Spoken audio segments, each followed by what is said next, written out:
80,000 ऋषियों के मन में प्रश्न उत्पन्न हो गए। और सनत कुमार ऋषियों ने ऐसे प्रश्न पूछे हैं महाराज, 6 प्रश्न पूछे हैं, और 6 प्रश्न में संसार के सारे जीवों की लीला आ जाती है, सारे प्रश्नों का निवारण हो जाता है 6 प्रश्नों में। पहला प्रश्न महाराज किया सनक सनंदन सनातन सनत कुमार चारों ऋषियों ने, बोले महाराज मनुष्य का धर्म क्या है? इस मनुष्य ने इस पृथ्वी पर जन्म लिया है तो इसका धर्म क्या बनता है? क्या परिक्रमा लगानी चाहिए या नहीं लगानी चाहिए? प्रातः 4 बजे जगना चाहिए या नहीं जगना चाहिए? अपने माता पिताओं को चरण स्पर्श करने चाहिए या नहीं करने चाहिए? आखिर प्रभु मनुष्य का धर्म क्या है?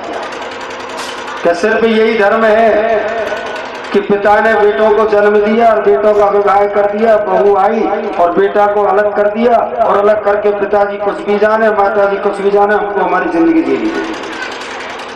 क्या ये मनुष्य का धर्म है? और आजकल यही होता है। आप देखिए महाराज दशरथ जी को, आप देखिए कैकेयी जी को, आप देखिए सुमित्रा जी को, आप देखिए कौशल्या जी को, और उनके बेटा है राम, लक्ष्मण, भरत और शत्रुघ्न। वो बेटा ही थे, भगवान बन करके नहीं, बेटा बन करके आए। और जो आज का मनुष्य जिस बालक को जन्म देता है उसी तरह से जन्म लेकर के आए भगवान राम। माता के गर्भ से हमारे बालक को जन्म होता है, मेरे भगवान गर्भ के समान जितना रूप होता है उतना सा रूप बना करके और कौशल्या के यहाँ आया।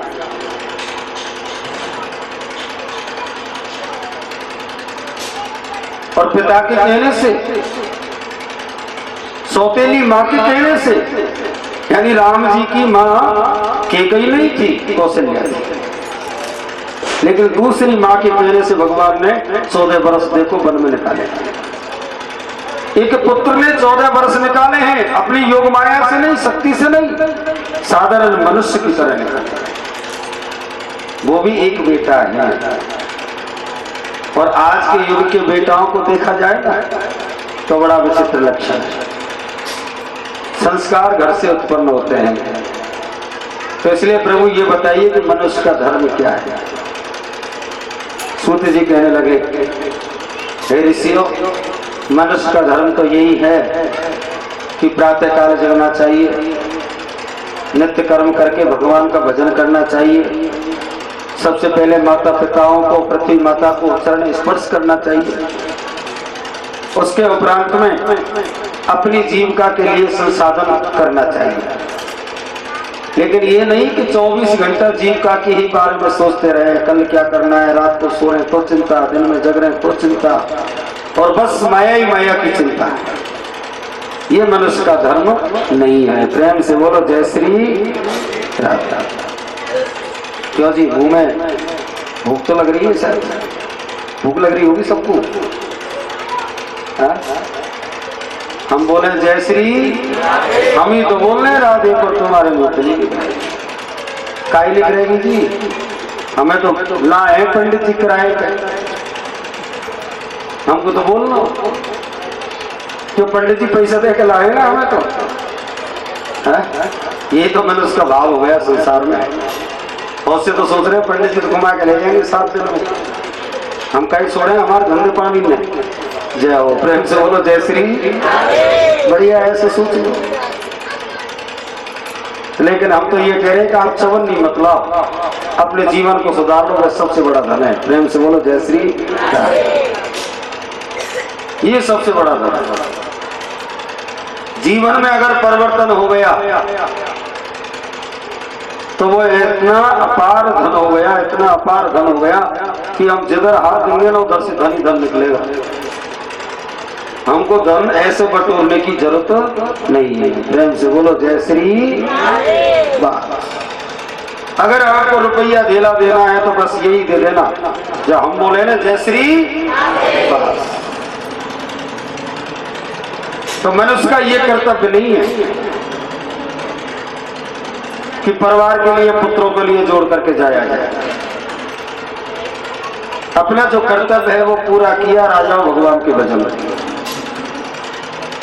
आपने अपना जीवन निर्मल से निकाला है और बेटाओं ने उस निर्मल जीवन को देखा है, तो सेम बेटा और बहू अपने आप ही आपकी तरफ मुड़ जाएंगे। लेकिन जीवन को हमारे को बदलना होगा, परिक्रमा लगानी होगी, माता पिता के चरण स्पर्श करने होंगे, अपने से बड़ों का सम्मान करना होगा, और अगर कोई ज्ञानी पुरुष है चाहे हमारी उम्र से छोटा है उसको भी हमें नमस्कार करना होगा। ये महाराज ऋषियों ने पहला प्रश्न पूछा और पहले प्रश्न का यहाँ पर सूत जी ने उत्तर दिया। दूसरा प्रश्न किया बोले महाराज एक बात हमारे समझ में नहीं आती कि जब हम मंदिर में जाते हैं तो वहां पर एक मूर्ति नहीं रहती है, बहुत मूर्तियां रहती है। हनुमान जी की मूर्ति अलग है, भैरव जी की अलग है, राम जी की अलग है, सीता जी की अलग है, लक्ष्मण जी की अलग है, शिव परिवार की अलग है, दुर्गा मैया की अलग है, गणेश जी की अलग है। यानी चारों तरफ देखें देवता ही देवता विराजमान है मंदिर में। अब प्रभु ये बताओ मंदिर में पूजा एक की करें या सबकी करें?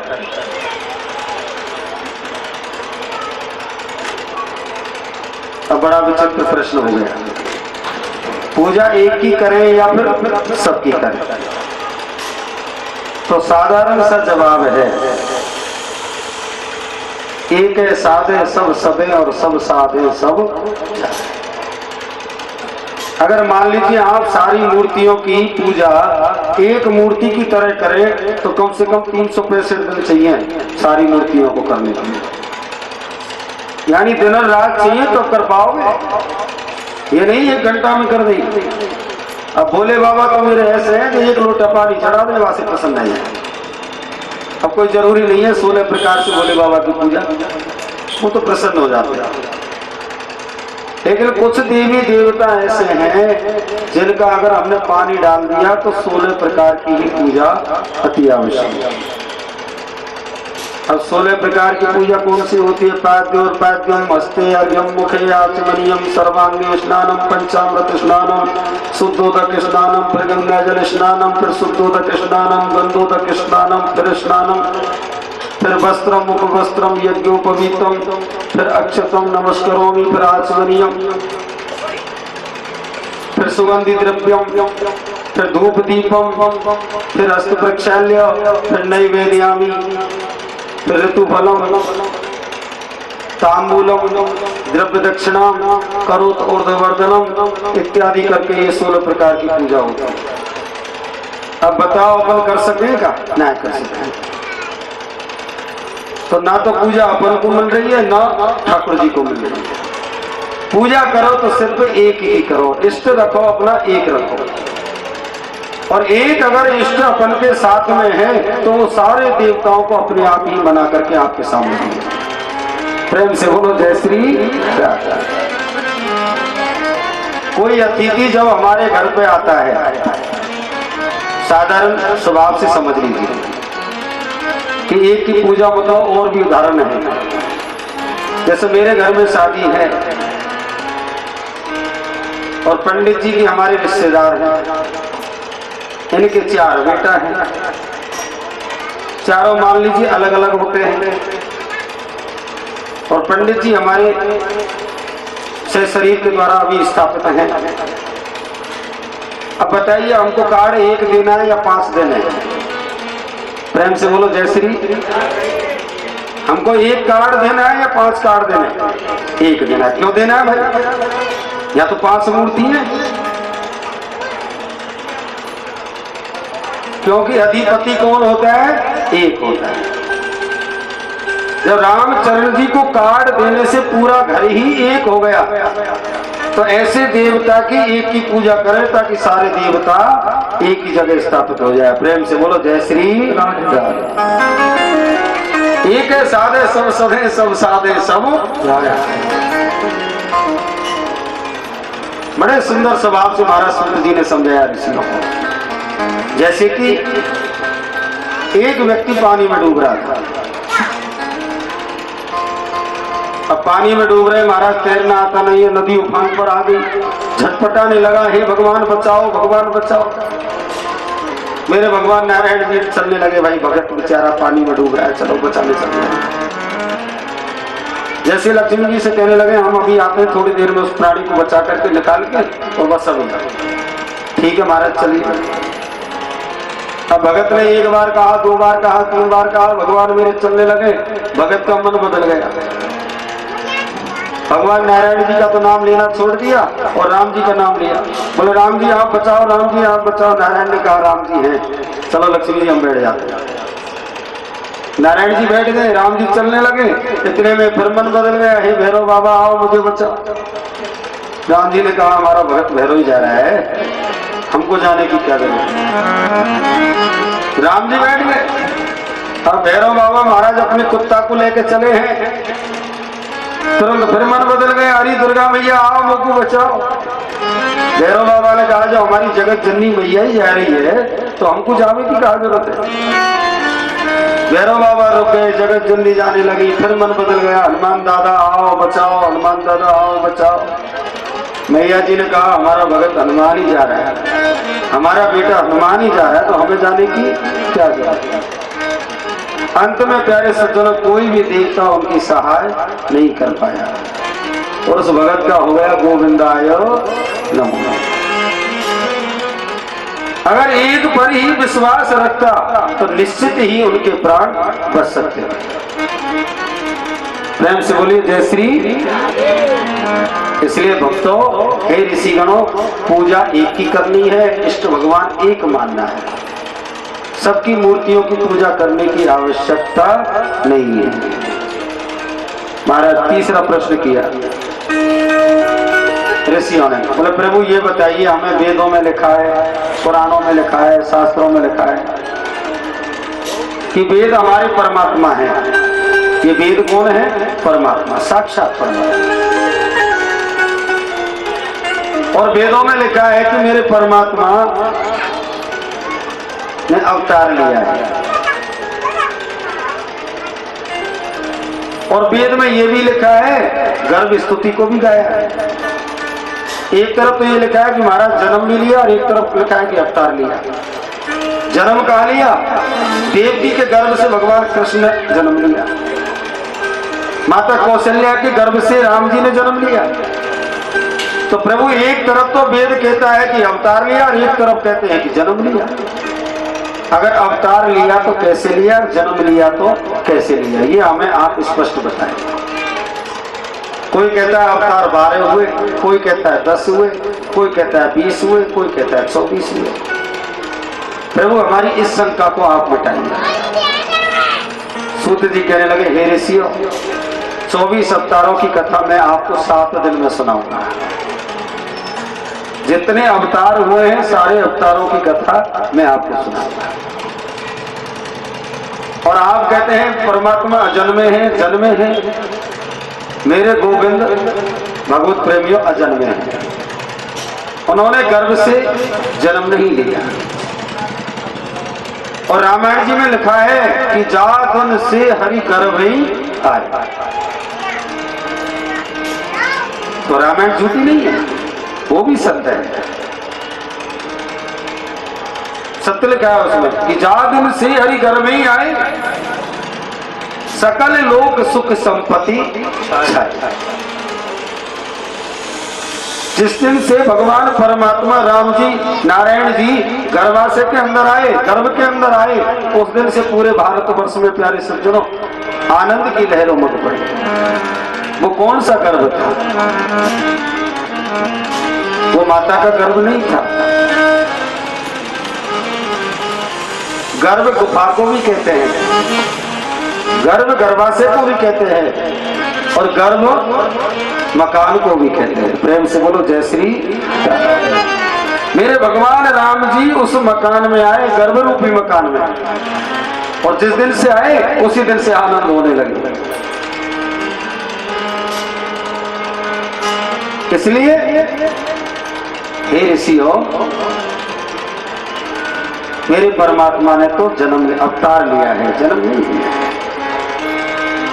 बाबा तुलसीदास जी ने बाद में ये भी लिख दिया भय प्रगट कृपाल, प्रगट हुए हैं भगवान। कौशल्या हितकारी कौशल्या के यहाँ करके जन्म लिया। यहाँ पर हमारा तीसरा प्रश्न संपूर्ण किया। चौथा प्रश्न महाराज,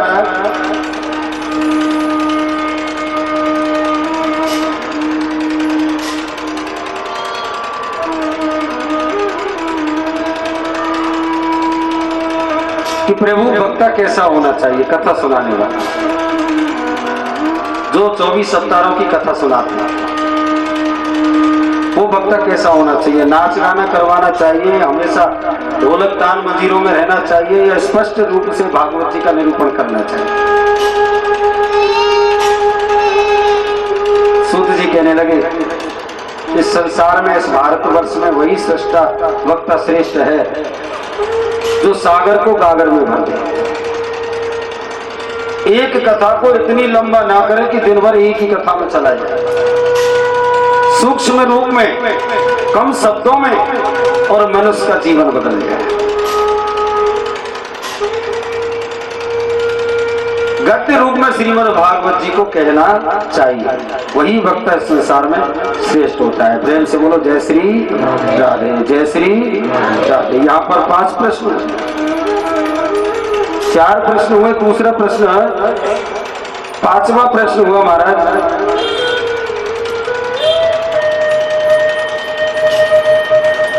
कि भगवान एक है या अनंत है। बहुत से कहते हैं बोलो भगवान तो 24 हुए, फिर यहाँ पर तुलसीदास जी ने भागवत जी में कह दिया भगवान तो बहुत अनंत हुए। सूत जी कहने लगे कि मेरे भगवान तो एक हैं, लेकिन एक से अनंत बनने की क्षमता मेरे नारायण रखते हैं। जैसे कि आज हमारे भारतवर्ष में, संसार में कितने लोग हैं, कितनी जनसंख्या है पूरे संसार भर में। सबकी प्रतिमाएं, सबके मुखारविंद, सबके चेहरे भिन्न भिन्न हैं, एक तरह का नहीं। और आप मेरे परमात्मा नारायण को देखिए, मेरे भगवान भोले बाबा को देखिए, मेरे भगवान श्री राम को देखिए, और मेरे भगवान श्री राम को देखिए, कृष्ण को देखिए, सबका मुखार बिंद प्रतिबिंब एक जैसा दिखाई देता है। प्रेम से बोलो जय श्री। ये तो सब एक हैं, अनेक हुए तो कैसे हुए, हम और तुम्हारे अंदर निवास करके, और उन्होंने अवतार लिया। इसलिए हरि अनंत, हरि कथा अनंत। मेरे भगवान अनंत हैं, इनकी कथा भी अनंत है। जैसे कि आज मंडी में कोई व्यक्ति इतना सुंदर काम कर दे तो पूरे हिंडौन में उसका गुणानुवाद हो जाता है, बड़ाई का पात्र होता है। और जो बड़ाई का पात्र होता है, अच्छे कर्मों का पात्र होता है, वो मेरे परमात्मा के नाम से जुड़ जाता है। प्रेम से बोलो जय श्री राधे।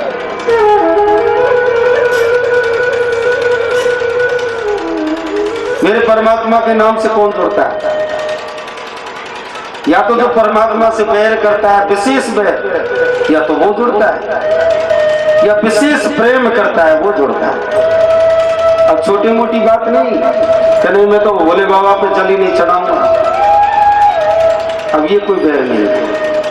बैर किया तो कंस ने किया, बैर किया तो हिरण्यकश्यप ने किया, बैर किया तो हिरण्याक्ष ने किया, बैर किया तो रावण ने किया, कुंभकर्ण ने किया, पूतना ने किया।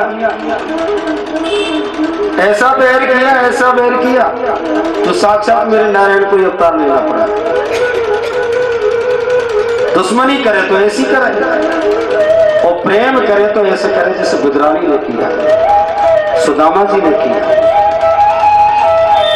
वशिष्ठ जी ने किया, विश्वामित्र जी ने किया, भरद्वाज ऋषि ने किया, मीराबाई ने किया, कालिदास जी ने किया, हरिदास जी ने किया। प्रेम से बोलो जय श्री राधे। और अनंत भक्त महाराज यहाँ पर सारे प्रश्नों का जवाब दिया। अंत में कहने लगे कि मेरे परमात्मा अवतार लेते हैं तो धर्म के लिए लेते हैं। जब अधर्म इस पृथ्वी पर होता है तभी मेरे परमात्मा रूप बना करके इस धरा पर प्रकट हो जाते हैं। कि जब जब होयो धर्म की हानि,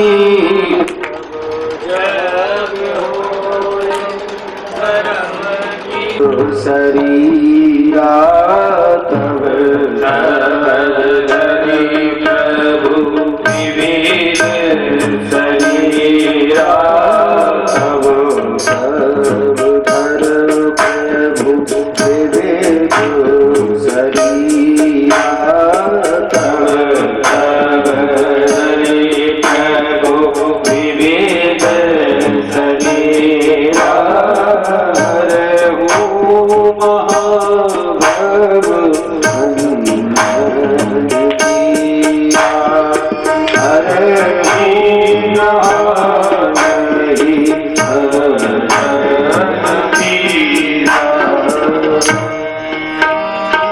जब जब होई धर्म की हानि, बाड़ी असुर महा अब नाना। जब इस पृथ्वी पर निशाचरों का शासन आ जाता है, माता पिताओं का अपमान होता है, दूसरे की बहन बेटी को कुदृष्टि से देखने लग जाते हैं लोग, एवं गौ माता का अपमान होने लगता है, संत भगवान का अपमान होने लगता है, ब्राह्मण का अपमान होने लगता है, तब मेरे परमात्मा इस पृथ्वी पर अवतार लेकर के प्रकट हो जाते हैं। तब तब धर प्रभु विविध शरीर, उसी समय मेरे परमात्मा नाना प्रकार का रूप धारण करके हरेऊ महामही, मही माने पृथ्वी, इस पृथ्वी के सारे पाप को नष्ट करके मेरे परमात्मा अंतर ध्यान हो जाते हैं। परित्राणाय साधुना विनाशाय चतुष्कृता, गीता जी में लिखा है। और नाना प्रकार की इस पृथ्वी पर लीलाएं करके और एक एक निशाचरों का संहार करते हुए और अंत में मेरे परमात्मा सुरधाम को प्रस्थान करेंगे। प्रेम से बोलो जय श्री महाराज। मेरे भगवान नारायण के परम भक्त हैं कौन? नारद जी। ऐसा वरदान लगा हुआ है कि नारद जी प्यारे सज्जनों, जब तक गऊ का दोहन होता है दूध का, इतनी देर तक बैठते हैं, इससे ज्यादा नारद जी नहीं बैठते।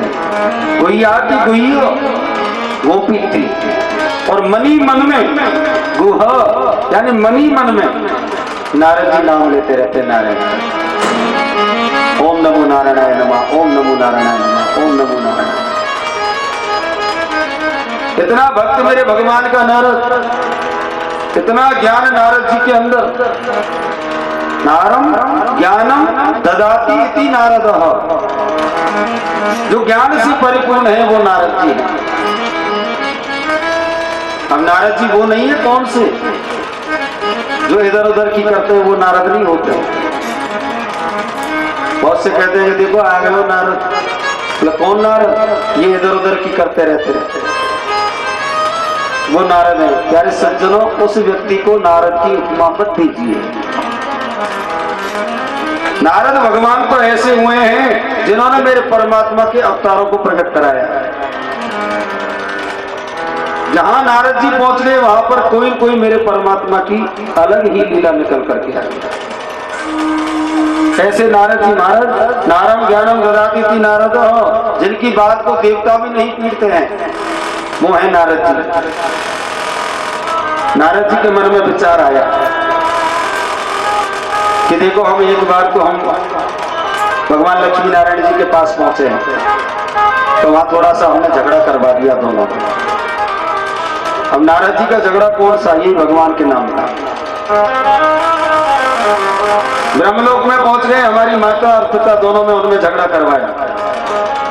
लेकिन कभी हमने भोले बाबा में और माता पार्वती जी में झगड़ा नहीं करवाया।